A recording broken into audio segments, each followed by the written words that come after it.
Okay, सो ये video उन लोगों के लिए है जो यूजीसी नेट एंड जेआरएफ की प्रिपरेशन कर रहे हैं इंग्लिश सब्जेक्ट के अंदर। आज जो हम जिस ऑथर को हम डिस्कस करने वाले हैं उनका नाम है फ्रेडरिक नीट्शे। जो भी इंपॉर्टेंट चीज़ें हैं यूजीसी नेट एंड जेआरएफ के पॉइंट ऑफ व्यू से वो मैं अंडरलाइन करके रखा है मैंने ऑलरेडी। मोर देन 5 पीडीएफ से अगर आपको ये पीडीएफ चाहिए देन आप मुझे कमेंट्स में जो है बोल सकते हैं। चलिए स्टार्ट करते हैं।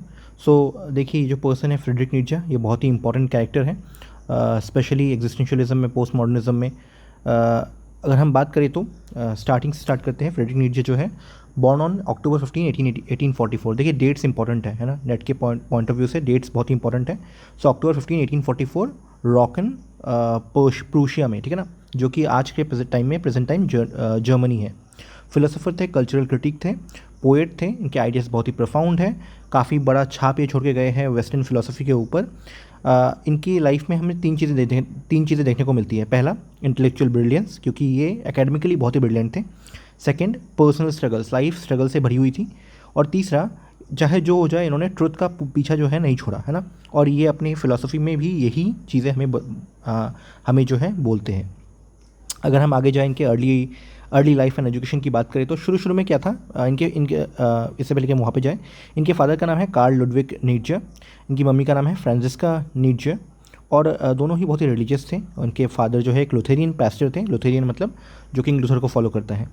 सो ये काफ़ी इन्फ्लुएंस थे, क्योंकि इनका बैकग्राउंड ही इतना रिलीजियस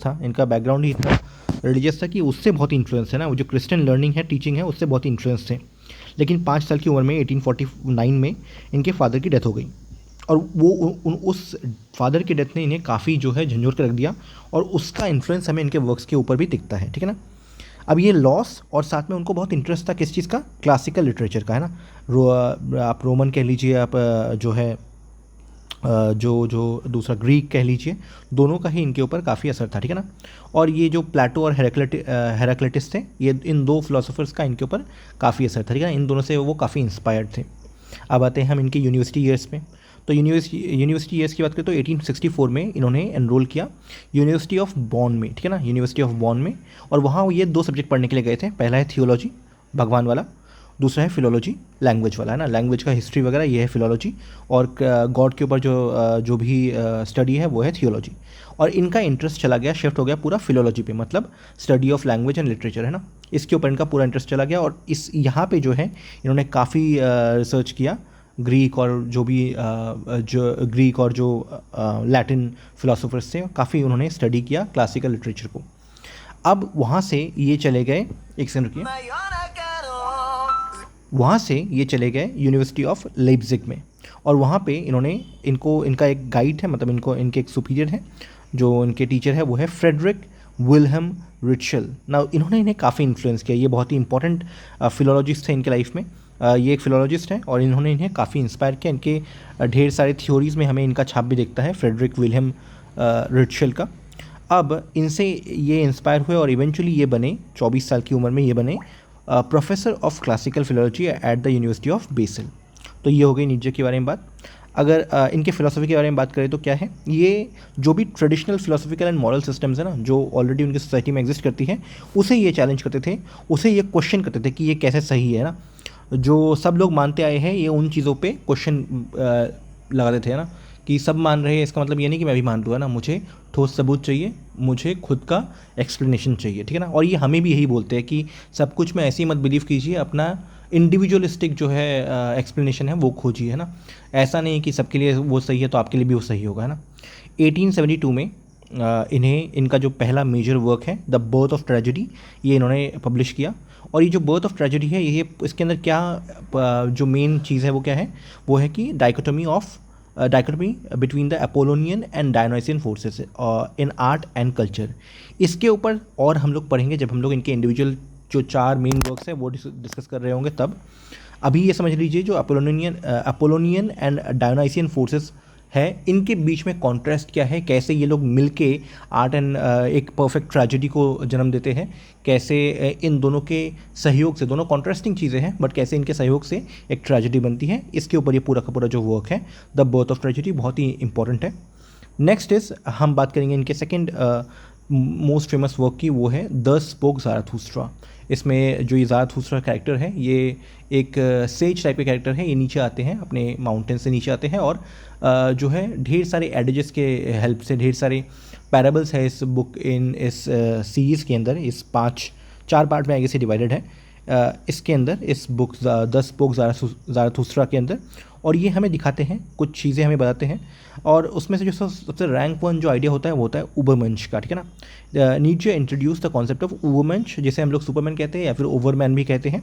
ये एक ऐसा विजनरी फिगर है, ऑब्वियसली बात है पॉसिबल नहीं है ये पर्टिकुलर जो सुपरमैन है ये एग्जिस्ट नहीं करता, बट ये कॉमन मैन को कहते हैं कि हमारा जो गोल है वो ये उबरमेंश होना है ना।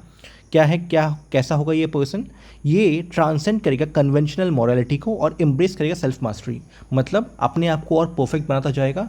और जो ये कन्फॉर्मिस्ट मेंटेलिटी का नहीं होगा, ऐसा नहीं है कि जो आगे से चला आ रहा है वो ऐसे ही मान लेगा, नहीं, वो हर चीज़ को क्वेश्चन करेगा और अपने लिए वही चूज़ करेगा जो उसको रीजनेबली सब बेस्ट लग रहा होगा, है ना।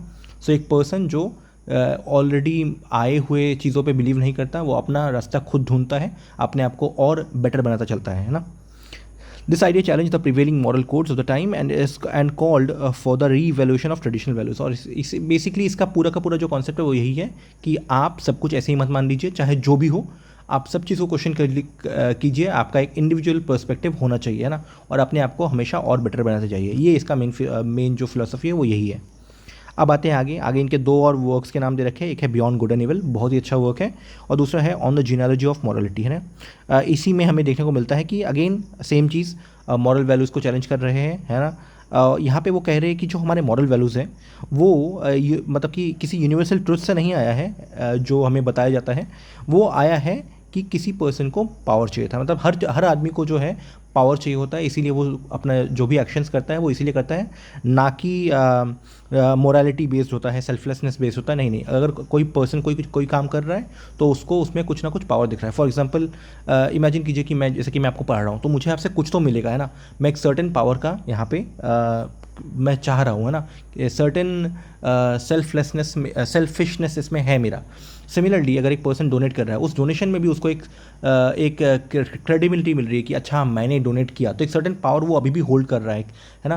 तो कुछ भी जो है सेल्फलेस नहीं है, हर एक चीज़ में अपना अपना सेल्फिशनेस है। तो ये पर्सन वही कह रहा है कि, और इसमें हम लोग जान पाएंगे इसका विल टू पावर, ये इसका इंपॉर्टेंट टर्म है, ये भी हम आगे जान पाएंगे। इसके अलावा नीचे के अगर हम पर्सनल लाइफ की बात करें तो इवेंचुअली इनका हेल्थ बहुत डिक्लाइन हो गया था। आपको याद है इनकी फादर की डेथ बहुत ही अर्ली एज में हो गई थी, 5 साल की उम्र में ही। इनकी mummy at the age of in 1889 जब ये 44 के हुए तो इन्हें क्या हुआ, इनका सिफिलिस जो है वो ट्रिगर हो गया, उसकी वजह से उनको मेंटल ब्रेकडाउन भी हुआ।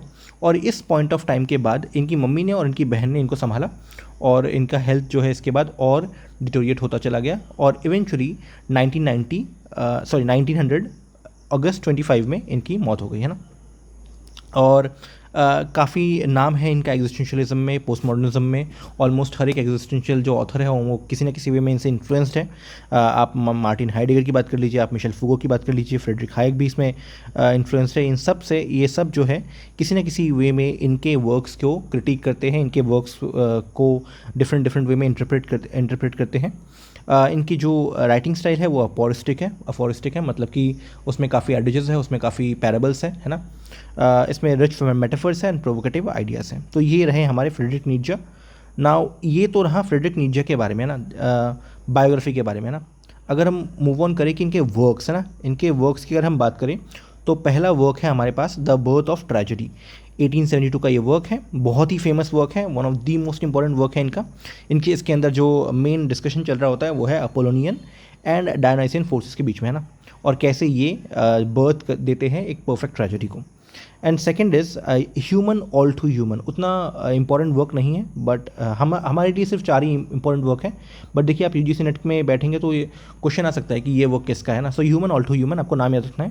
Third is the spoke Zarathustra, again ये one of the most important works है, आपको ये कवर करना है। तो अगर जो नेक्स्ट वीडियो होगा हमारा, वो इन 4 टेक्स्ट के ऊपर होगा कि इन 4 टेक्स्ट में क्या बताया गया है, क्या कौन कौन से इंपॉर्टेंट टर्म्स हैं, तो वो हम कंप्लीट कर लेंगे। इसके अंदर क्या होता है कि एक पर्सन है, आपका फिलोसॉफिकल नॉवल है ये, एक कैरेक्टर है ज़ाराथुस्त्रा का, वो आता है और वो अपना विजडम और टीचिंग जो है ह्यूमैनिटी के साथ शेयर करता है। इसी में हमारे पास वो फेमस लाइन आता है, गॉड इज़ डेड, है ना। ये हम लोग जब ओवरमैन का कॉन्सेप्ट भी इसमें आता है, रिवैल्यूएशन ऑफ वैल्यूज़ भी इसमें आता है। और ये जो चीज़ है ये हम देख पाएंगे जब हम लोग इस पर्टिकुलर टॉपिक को आगे डिस्कस कर रहे होंगे। नेक्स्ट इनका अगेन एक इंपॉर्टेंट वर्क है, वो है beyond good and evil. Now इसके अंदर क्या होता है, इसके अंदर अगेन ये मॉरल सिस्टम को जो है, कन्वेंशनल मॉरल सिस्टम को चैलेंज करते हैं और कहते हैं कि हम लोग जो है डिस्टिंक्ट कर पाते हैं कि गुड और इविल में डिफरेंस क्या है, ठीक है ना। हम इसमें विल टू पावर भी देखने वाले हैं, हम इसमें पर्सपेक्टिविज्म क्या होता है ये हम देखने वाले हैं। और ये रीवैल्यूएशन ऑफ ट्रेडिशनल वैल्यूज़, ये हर ऑलमोस्ट अपने हर वर्क में बोलता रहता है। तो इनका इसका जो नेक्स्ट वर्क है और बहुत ही इंपॉर्टेंट है, वो है on the genealogy of morality. और इसके अंदर हम देख पाते हैं कौन कौन से अगेन कि कैसे जो है और मॉरल वैल्यूज़ शुरू कहाँ से हुए, कैसे उसका डेवलपमेंट हुआ, है ना। और हमें अगेन ये बोलता है कि हमें अपनी जो वैल्यूज़ है और जो ये गुड एंड ईविल के नोशंस है, इसे चैलेंज करना है, इसे ऐसे ही नहीं मान लेना है। फिर इसका एक इंपॉर्टेंट वर्क आता है, वो है द गे साइंस। नेक्स्ट है इसका ट्वाइलाइट ऑफ द आइडियल्स, एक है द अनार्किस्ट, एक है एक्के होमो and the will to power. ये रहे इनके सारे के सारे वर्क्स। अब इनमें से जो भी इंपॉर्टेंट वर्क्स होंगे और वो उसके ऊपर जो है हम एक सेपरेट वीडियो बनाएंगे। सो ये तो हो गया पहला वीडियो, है ना। अब जितने भी इंपॉर्टेंट चीज़ें थे यूजीसी नेट के पॉइंट ऑफ व्यू से, वो इसमें डिस्कस हो गए, ठीक है ना। जो टर्म्स इसके बाकी हैं वो हमारे सेकंड वीडियो में है। Thank you for being here. चलिए ये सेशन अभी हम एंड करते हैं।